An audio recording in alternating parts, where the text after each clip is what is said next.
I believe the status quo in Israel cannot persist because, from its inception, the peace process has failed to deliver any kind of resolution. Most people date the beginning of the Israel-Palestine conflict to the Arab-Israeli War in 1948, but the conflict was brewing for much longer.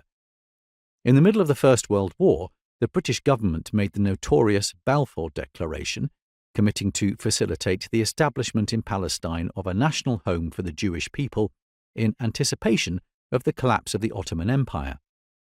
However, as the victorious powers carved up the territories of the empire between themselves, they made a great many promises about granting people the right to self-determination once they were ready for it.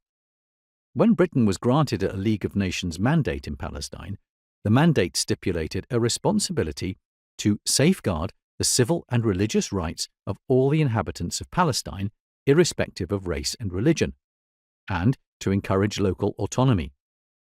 From 1918 to 1948, successive British governments tied themselves in knots attempting to fulfill both promises at once, to create a Jewish national home while promoting self-government for Palestine's existing inhabitants, many of whom were reluctant to cede parts of their territory to a Zionist project, a commitment Britain had made without ever asking what the Palestinians thought.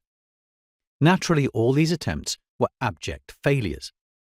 Britain never managed to propose a solution that was acceptable to both sides of the dispute, and more often than not, it presented solutions acceptable to no one.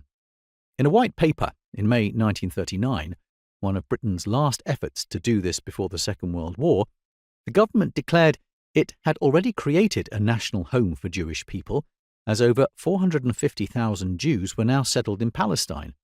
Ergo, Jewish immigration and land purchases should be limited for the next 5 years, and Palestine should become an independent state in 10. For Zionists, this was a betrayal of the Balfour Declaration. For Palestinians, this was an attempt to impose a Jewish national home in Palestine on the sly. Given the two competing commitments, there weren't many solutions to choose from. Fundamentally, the question was whether Palestine would remain one state for native inhabitants and Jewish immigrants alike, or would be divided into two states. The United Nations, UN, assuming responsibility for solving the conflict in the aftermath of the Second World War, chose the latter, a partition of Palestinian territory, in which a new Jewish state would occupy just over 56% of the land, despite the Palestinian Arab population being nearly double the Jewish population. The Zionist movement accepted this. In fact, it worked closely with the UN Special Committee devising the plan.